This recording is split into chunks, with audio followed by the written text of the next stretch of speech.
This is a tutorial on tubular bind off or Italian bind off for knit 1 purl 1 ribbing. This bind off makes a really neat, nice, professional looking sleeve cuffs, pullover hems, necklines, depending which way you are working your knitting. There are two ways to do this bind off. This video is a shorter version. This way you will get more stretchy bind off. However, it might start to flare when you have finished your work. So if you want to have more strength for your bind off and want to make sure that it doesn't flare, you can work a few double knitting rows before you start to work with tapestry needle. I have made a tutorial on that method too, and it's linked below. So here we go. For this bind off you will need 2 stitch markers, tapestry needle which is not too sharp, and then you have to cut your yarn tail, your stitches still on the needle. The yarn tail has to be at least 4 times the circumference of your work, so you have to measure it like this. First you will go to the knit stitch knitwise, as if to knit. So I will put my needle there, then I'm taking the first stitch marker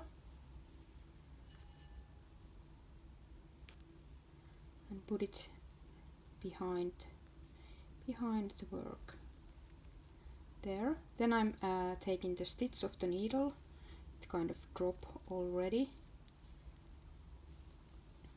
and pulling the yarn back. Oh, I have my needle there. You have to be careful that your needle doesn't get tangled there if you use a long circular needle. Okay, that's it.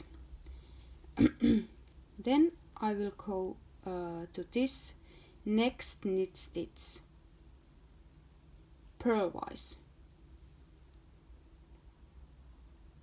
from the back.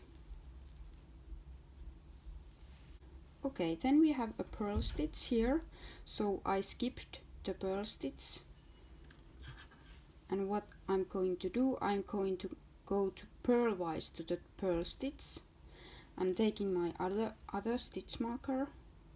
I'm gonna need these stitch markers in the end when I get to the end of the row, and I am putting this stitch marker here to the behind leg of the stitch and dropping the purl stitch from the needle, pulling the yarn.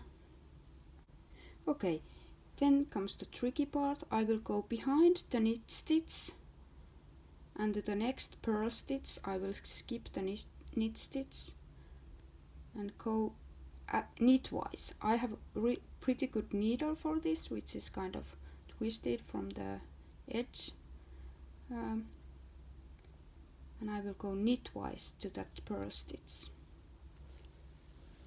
and pulling the yarn too.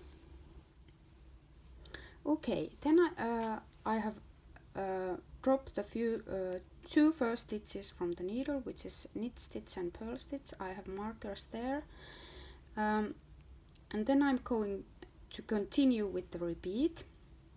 So I will always go knitwise to the knit stitch, which is presenting in the beginning of my needle, and I can drop it off from the needle. But then I'm right after that putting my needle, skipping the purl stitch, putting my needle to the next knit stitch purlwise, as if to purl, and then I'm pulling the yarn. So I'm not gonna pull the yarn after every stitch because it takes much longer time.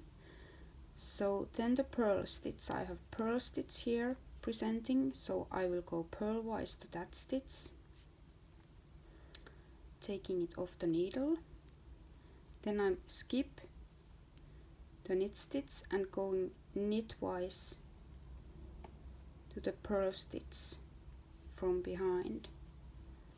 And then I'm pulling the yarn again. Then a few more repeats. Knitwise to the first knit stitch, drop the stitch from the needle, and then purlwise to the knit stitch.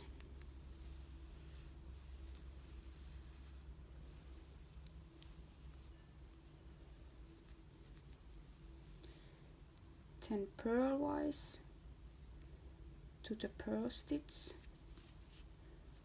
skip the knit stitch, go behind, knitwise to the next purl stitch. It's difficult to see and it's really difficult, but knitwise to the next purl stitch behind the knit stitch, so you don't put anything to that knit stitch. There you go, few more repeats. Knitwise to the knit stitch, take it off from the needle, purlwise to the next knit stitch, skipping the purl.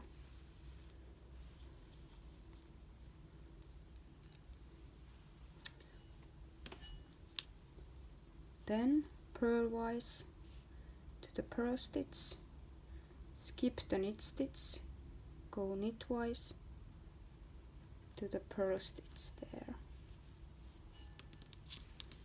And that's how I continue. It's starting to form the Italian nice bind off, and I will show you what happens to at the end.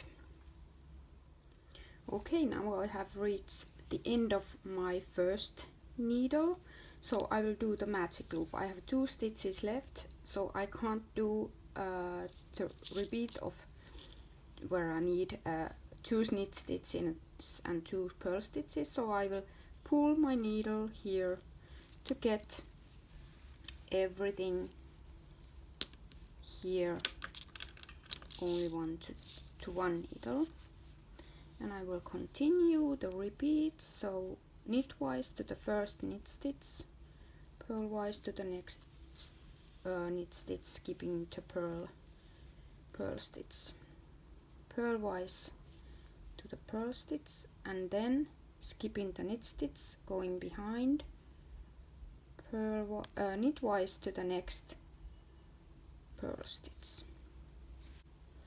Okay, now I have reached the end of the row. I have 2 stitches left and my stitch markers here. So what I'm going to do, I'm going to pull this needle and pick those stitches on my needle, and then I can remove the markers. I just have to make sure that the stitch is right side. Yes, now it's looking like right. So you have to make sure that the stitch doesn't twist, so it's on the needle the way it should be. Yes, I guess they are now right. Then I'm pulling the needle back to get the stitches here, and then I'm making my final repeats, going to the knit stitch as if to knit, and purlwise to the last knit stitch which was on my needle. Then I have the purl stitch, I'm going purlwise there, and then knitwise to the last knit stitch, last purl stitch. Then I can take my needle away because they were already made there. And this is how I do the tubular bind off or Italian bind off. It makes really nice stretchy looking bind off in which stitches kind of disappear and going over this edge. That's it. Thank you for watching.